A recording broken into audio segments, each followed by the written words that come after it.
YouTube, what the crap's going on? HeirofCarthage here, back in Total War Warhammer 2. Today, we are going to do some Dark Elves versus Skaven. It's actually the reverse of what you saw me show a few days back, however long it was, whenever you saw it. So yeah, similar matchup, just flipped on the sides of it. After we're done, we'll talk a little bit more about the Dark Elves.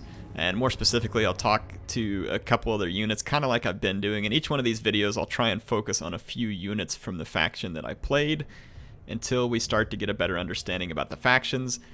Some of you may have wanted to see me do like a big overview video of each faction and all their units. That takes a lot of time, and by the time you're watching this, I will be out traveling for work, and I just didn't have enough time to do that kind of thing before I left. So that's why I'm doing it this way. I wanted some experience playing battles and to see how the multiplayer was feeling, and then be able to kind of combine that. Holy crap, that looks good. Wow.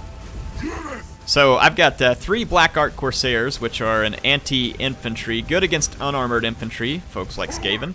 I've got a bunch of Bleak Swords, about 6 of them. I didn't bring any spears because it's Skaven and I don't expect a lot of big stuff. I've got 2 War Hydras, and then as you saw, Malekith is riding his dragon. And then being all Dark Elf sneaky, I have some Dark Riders. They're hidden somewhere back here in the back if I can spot them. Guess I could just turn off the cinematic mode. There they are. Wow, they're dark indeed because I couldn't spot them. So I've got 2 units of Dark Riders hidden back here waiting to get into the Skaven units. The Skaven player positioned himself in the woods to hide his units and to use his artillery from range. Makes sense. Taking advantage of that map position. He's using a Warp Lightning Cannon, which is absolutely amazing looking. He actually hit that tree right there too. Thank you, tree.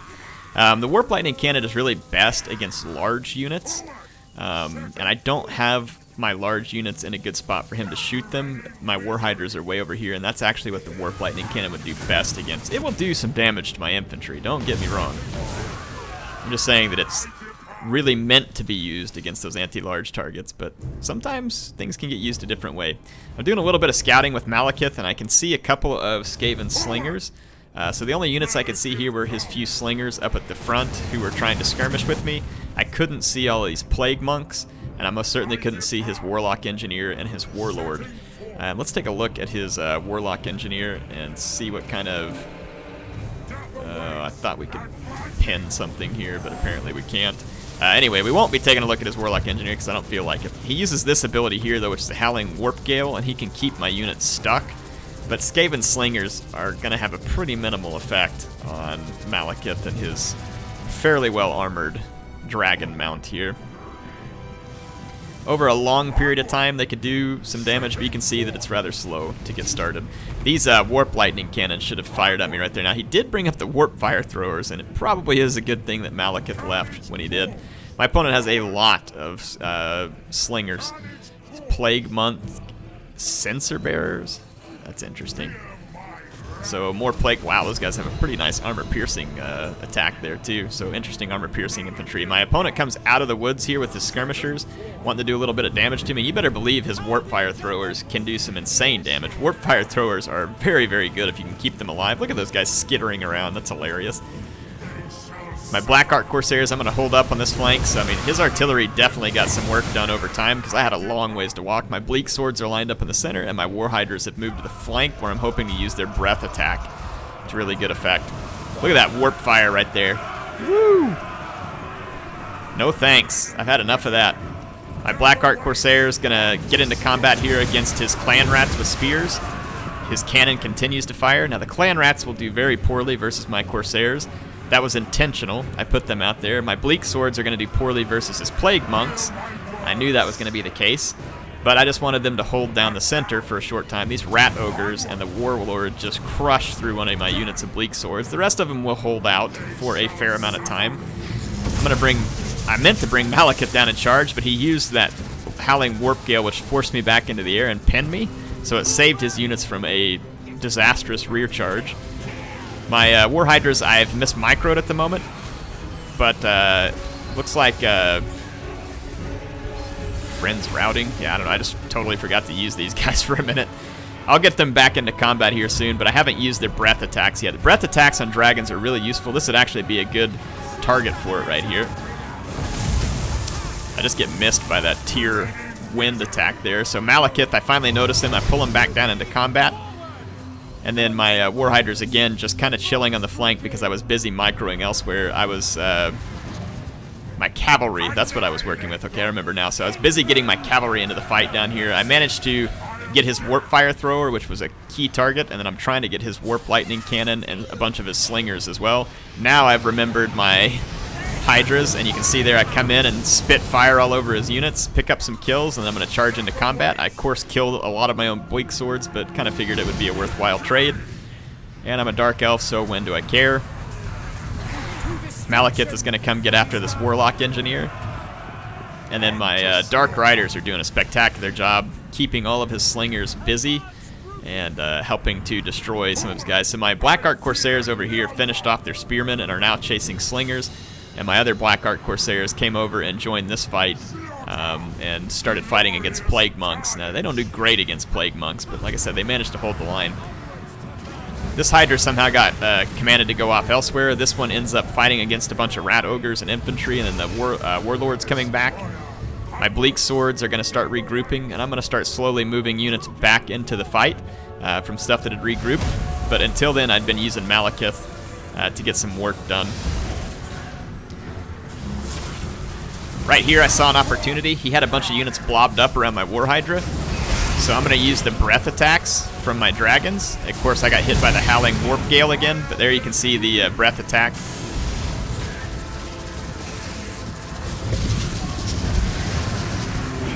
That dragon looks crazy. Yeah, so I used the breath attack on the blobbed up guys and then moved in my own infantry to try and finish things off. I did lose one War Hydra, but it'll come back from routing, most likely. What the heck was that? That's a really freaking cool looking magic missile is what that was. I brought a Blade Wind in, but it wouldn't exactly position where I wanted, so it was mostly wasted. At this point, I don't need it terribly bad to help me. Really, the Skaven just have a few Rat Ogres and then their leadership. The power bar is honestly probably overestimating what the Skaven are capable of. That was the Black Dragon there, using the breath attack. So you can see the power bar says that it's nearly equal, but it's not really that close here. They have no answer to Malekith, and they don't have a good answer to two War Hydras and all this regrouped infantry. And you can see here comes another flaming attack here. Not a great one, but we're going to get a few of these guys. You can actually get a ton more kills with the breath attacks. I didn't use my Hydras very well here. If I would have hit that original blob better with my Hydra, we could have gotten well over 100 kills very quickly.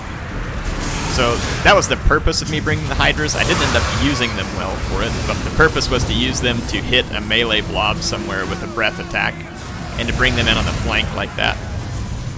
In the end, though, the two Hydras and the Dragon, like I said, are going to overpower what's left of the Skaven. The Skaven didn't have a lot of great answers to big armored monsters like this. They had all those slingers, which can be good at certain things, and he had the forest to help him out a little bit.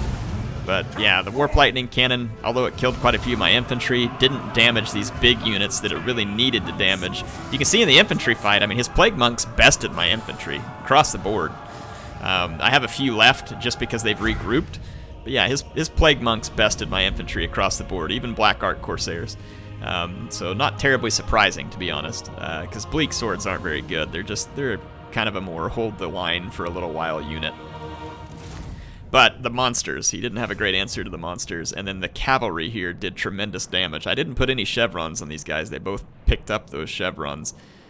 So the Dark Riders got a lot of important kills back here, and took out the ability for all these units to cause damage. If you look, 3 Slinger units here with really no damage, a Warp Fire Thrower with next to no kills. It did some damage, and then a couple of Skaven Slave Slingers, again, pretty much no damage. I'm not sure what they would have done anyway, because I don't find the Skaven Skirmishers to be a high damage use. Some of them are good at being a little more of a tricky unit, like using snares and stuff like that, but I'll have to investigate Skaven Slingers a little further. But yeah, his Warlord and his Warlock Engineer were bound to get really outmatched by potentially large units like the War Hydras or Malekith. So I think that the Skaven player here should have considered retuning this army a little bit to where he would have had some Storm Vermin or something that could have done a better job protecting his Warlock Engineer and his Warlord. Because honestly, his Plague Monks did great. in combat. They did kind of what you would think. They killed my infantry for the most part. So hope you all enjoyed that one. Let's go talk a little bit about the Dark Elves and just kind of a few of their units and their specialties that I like. The Dark Elves of a faction are going to be a pretty well-rounded faction. They're not going to be perfectly well-rounded, but they're going to be pretty well-rounded. They've got a couple monsters like the Hydra and Dragon that you can mount Malekith on, but in terms of just like pure monster offerings, not much. They have some Harpies. Their cavalry, they do have these Cold One Dread Knights and Cold One Knights, which give them pretty decent cavalry options. Pretty decent. And then they have these light cavalry as well that can be very useful in the Dark Riders. But really, the Dark Elves have an interesting lineup of missile infantry, and they have an interesting like combination of abilities and magic, and that's kind of really what makes them more unique. In some ways, some of their units aren't all that different than the High Elves, like Bleak Swords and Dread Spears. These are pretty similar to like the cheap spears from the High Elves, pretty much the same unit. What they do have that's different is these Black Art Corsairs. These are an anti-infantry unit. Obviously, they got beat by Plague Monks, but they have pretty decent armor, honestly, and they have a bonus versus infantry. They're just not going to be good against armored infantry. That's not their game. Witch Elves can be used to kind of cause fear, or they've got this Murderous Mastery, which is useful, and it acts on them all the time as long as they haven't exceeded the Murderous Prowess value. And then, of course, they have Frenzy, which is useful. What they can do, though, Madness of Cain, so when they attack an enemy, it takes away melee defense and speed and can cause that enemy unit to rampage, which means that the enemy loses control of it. So Witch Elves are a good disruptor unit to get in there. Harkeneth Executioners, very expensive infantry, but very powerful. Anti-infantry and armor-piercing focus. So these guys are meant to go against other armored infantry. And then the Blackguard of Nagaronde, of course, is an anti-armor, anti-large unit. It has charged defense against all foes. It's immune to psychology. That's the kind of unit you can be expecting there. So, but in terms of specialty, I don't know. For me, the specialty of the the Dark Elves, I really like the magic and some of the magical units that they can bring. You have Blade Wind, which is, in my opinion, one of the coolest vortex spells in the game. So here's Blade Wind, just to give you all a vision of what that looks like. It's pretty freaking cool. And it is pretty devastating, especially if you get an overcast version into a melee blob. They have other interesting stuff like this Doom Bolt that can be good against a single combatant. Or a single unit, either one. It doesn't have a big strike area, but if it hits something directly, it can cause some damage. So it's kind of a cool option there too in terms of Doom Bolt. I haven't used it a lot yet. Chill Wind is going to be a wind spell that they can use. If you can get to the flank of an enemy, cast it in the right direction, it can cause some decent damage. But the Dark Elves have access to other magic too, like Lore of Shadows. So they have Pit of Shades, Occam's Mind Razor. They have the Pendulum, which is quite good, Enfeebling Foe, which can be quite useful. Lore of Fire. So you got all the spells from Lore of Fire that we're used to. This Death Hag is an interesting unit. The Death Hag has pretty darn solid attack here at 400. Now, she is not armored, hardly at all, but she causes poison. And when you look, she can encourage nearby units. She has good missile resistance, has some of these same abilities that we've come to expect from Dark Elves, but she has this Witch Brew stuff, which targets on herself, and I think it can cause her to rampage, but it gives her a big buff. And then she also has this interesting mount here, the Cauldron of Blood, and if we go look at what it adds, I think it just added that Fury of Cain, and then this physical resistance that affects all allies in 40 meters. That's a big deal. So this is a support unit that if you can get it up behind your infantry, it does a lot. It still retains some decent infantry killing, but it drops her weapon strength considerably. So basically it's more of a support unit that you get in there and use it to cause fear and terror. So definitely one way it can be used. So it's kind of like a Mortis engine, I guess, except it doesn't suck the life out of things.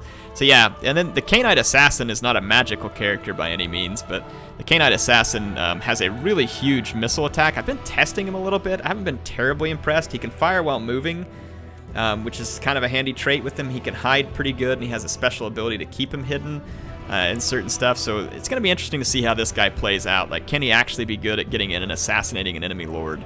So we'll have to check that out.